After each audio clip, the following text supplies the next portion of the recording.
La relación de dependencia y sujeción que el virreinato de la Nueva España mantuvo durante casi 300 años con la corona española comenzó a fracturarse hacia finales del siglo XVIII y principios del XIX. No se trató de un hecho fortuito, ni tampoco inmediato. Fue el resultado de un proceso previo de reflexión individual y colectiva y de la confluencia de una serie de factores que llevaron a este territorio y sus habitantes a nuevas y definitivas transformaciones. Así terminaron 3 siglos de historia virreinal.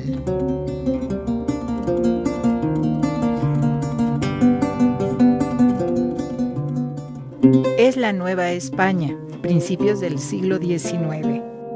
El virreinato rebasa los 4 millones de kilómetros cuadrados, más del doble del actual territorio nacional. 90% de los habitantes, un poco más de 6 millones, se ubican en el centro y el sur, y las regiones del norte están casi vacías. La sociedad está compuesta por un variado mosaico racial. Es desigual y jerárquica, y está organizada en torno a sus diferencias. Se mueve con parsimonia bajo la mirada vigilante del poder virreinal y el poder de la Iglesia. Las principales actividades económicas son la minería, el comercio, la agricultura y la ganadería, y alrededor de ellas se han tejido grandes fortunas y fuertes grupos de poder. Los criollos son uno de los grupos raciales mayoritarios, súbditos con prerrogativas, aunque limitados ante los privilegios de los españoles. Por su parte, los indios son vasallos, obligados a pagar tributo y gozan por ley de ciertos derechos. Pero las castas y mestizos son los más desfavorecidos y su número aumenta día a día.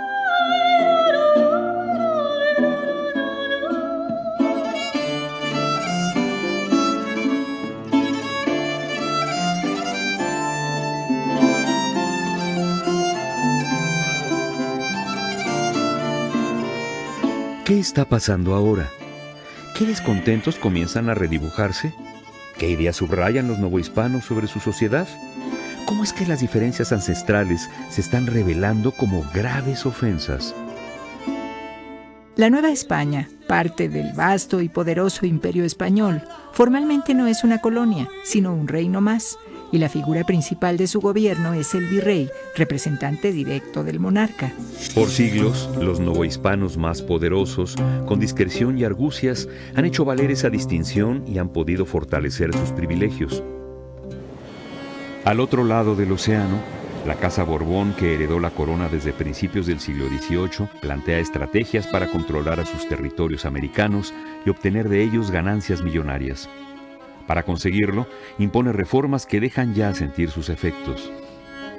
Las arcas de la Nueva España se desangran rápidamente ante las exigencias de la corona, urgida por solventar los altísimos gastos de sus guerras con las otras potencias europeas. Y aunque la sociedad novohispana comienza a resentirlo, el ritmo de los días se mantiene al interior de las casas y también en el movimiento intenso de las calles, en las actividades cotidianas, en la vendimia, los espectáculos y las fiestas. La alta sociedad novohispana se preocupa seriamente por la moda y procura no rezagarse con respecto a lo que sucede en Europa. En la segunda mitad del siglo XVIII llega, aunque con algún retraso, el afrancesamiento en los atuendos con ricos brocados y encajes. Los caballeros usan pelucas, símbolo del más refinado estatus, pero 50 años más tarde se vuelven anticuadas. Las damas bajan sus escotes, pero los cubren pudorosamente con gasas y logran una figura acinturada con corsés muy ceñidos. La ropa es cara y muy difícil de lavar. Forma parte de la herencia familiar, junto con las joyas y los objetos personales de fina hechura. Vestirse bien es costoso. Las casonas de los centros urbanos y los cascos de las ricas haciendas requieren de un elevado gasto para su manutención. Amueblar las casas elegantes implica una fortuna. Cortinajes, armarios y biombos, arcones y tapices, juegos de mesa y platería. El alto gasto también incluye a los carruajes y caballos y el mantenimiento de una numerosa servidumbre. No se escatima. Todo lo que se ostenta consolida la posición social. De las paredes de las casas elegantes penden bellos retratos, símbolos indispensables de buena posición. Los retratos de cuerpo entero, acompañados de grandes textos que destacan la pertenencia del retratado a una familia noble o el sitio que ocupa dentro de una influyente corporación, como la iglesia, la universidad o el consulado de comerciantes, comienzan a ser sustituidos por sobrios y elegantes retratos de medio cuerpo en los que solo el rostro y la actitud hablan del personaje. No es únicamente un cambio en el gusto, es una transformación en la mentalidad. La idea del individuo, la persona con valores propios e intereses particulares, comienza a desplazar la doctrina de la añeja sociedad virreinal. El mundo entero está cambiando. La cultura europea vive la corriente de pensamiento conocida como la Ilustración, basada en una confianza plena en la razón y el conocimiento. Los impresionantes avances de la ciencia la refuerzan y se ha convertido en el criterio que guía a las monarquías absolutistas como la española en la administración de sus territorios. Este signo de modernización y progreso también se hace presente en diferentes ámbitos de la vida novohispana. En la economía, un gran desarrollo minero se viene dando y se empiezan a formar en estos territorios técnicos e ingenieros metalúrgicos actualizados, lo que propicia la apertura del Real Seminario de Minería y se construye para ellos uno de los edificios más modernos de la capital, el Palacio de Minería. En el arte se inaugura en 1785 la Real Academia de las Nobles Artes de San Carlos y comienza a hablarse de innovaciones en la enseñanza de la pintura, la escultura y el grabado. Además, durante el siglo XVIII aparecen las primeras publicaciones periódicas en la Nueva España, como la Gaceta de México y el Mercurio Volante, la primera revista médica del continente americano. Es evidente, la Nueva España comienza a cobrar vida propia.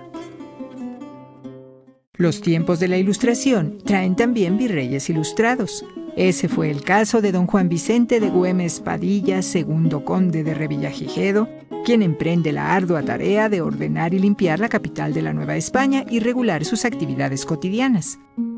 Un testigo de la época, el soldado José Gómez, empleado del Palacio Virreinal, relata así en su diario: En su tiempo, por mandato del señor virrey, se quitó que en los corredores de palacio entraran a vender bizcochos o libros u otras cosas que siempre se habían vendido. Se mataron en México más de 20,000 perros callejeros. Se pusieron unos carros para la basura con su campana y se pusieron otros carros para los excrementos de las casas con su campana. En su tiempo se minó o agujeredó toda la ciudad y se sacaron varios ídolos del tiempo de la gentilidad. En efecto, en el año 1790 se realiza una remodelación de la Plaza Mayor con el fin de emparejarla y hacer atarjeas. Durante estos trabajos aparece el día 13 de agosto la gran escultura mexica que representa a la diosa Coatlicue y meses después, en otro punto cercano, se encuentra la Piedra del Sol. La Coatlicue es llevada al edificio de la universidad para hacerla medir, pesar, dibujar y grabar. Y la Piedra del Sol es orgullosamente adosada, 3 años después, a la parte baja de la torre poniente de la catedral. La aparición de estos monolitos da pie a que Antonio de León y Gama, matemático y astrónomo, publicara el primer libro de arqueología en tierra novohispana. Nueva España comienza a enorgullecerse de su pasado ancestral.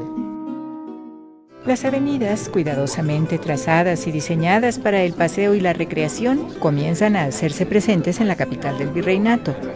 En 1775, en tiempo de otro de los virreyes ilustrados, Antonio María de Bucareli, se inaugura el paseo que lleva su nombre. Con ese motivo, un bando refiere: Los paseos públicos han sido siempre muy recomendables entre todas las naciones cultas, por lo mucho que contribuyen a la alegría, desahogo y recreación de los habitantes, a su unión y sociedad, y lo que es más, a la conservación de la salud. Que ningún cochero arrime el coche a los árboles, ni corra precipitadamente con las mulas dentro del paseo. Pero en 1808, todas las circunstancias se trastocan. Del otro lado del Atlántico, España es invadida por Francia, y tanto Carlos IV, monarca español, como su hijo y heredero Fernando VII, son obligados a abdicar. Napoleón Bonaparte, con controla la corte de Madrid e impone en el trono a su hermano José I. La inquietud es general. ¿Qué hacer? ¿Cómo proteger al reino de la Nueva España del embate francés? ¿Cómo evitar las órdenes del monarca usurpador? Los miembros del Ayuntamiento de la Ciudad de México, criollos todos ellos, proponen la creación de una junta de autoridades que organice la defensa y garantice la protección de la soberanía para restituirla al monarca cuando recupere el trono. El virrey de la Nueva España, José de Iturrigaray, movido por sus propios intereses, parece inclinarse por la propuesta del ayuntamiento. La creación de la junta parece inminente. Pero las cosas no resultan así. Poderosos sectores, tanto en España como en el virreinato, ven en la creación de la junta peligrosas ideas de autonomía o, peor aún, de independencia. Una silenciosa conspiración comienza a fraguarse. Con sigilo se prepara el golpe. Finalmente, en la noche del 15 al 16 de septiembre de 1808, el virrey Iturrigaray es hecho prisionero y destituido.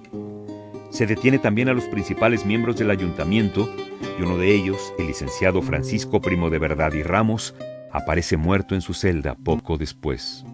Los acontecimientos de 1808 dividen a las élites novohispanas, sacan a la luz antiguas ofensas y hacen más visibles las limitaciones e injusticias que se padecen, como la restringida participación de los criollos en los puestos públicos, la acotada influencia de la Iglesia novohispana, o el monopolio de la corona en algunas ramas sumamente lucrativas de la actividad económica, además de la reducción del control de la Nueva España sobre sus territorios provinciales con la creación del sistema de intendencias, el envío de funcionarios venidos de la península y el empobrecimiento cada vez mayor de los pueblos de indios.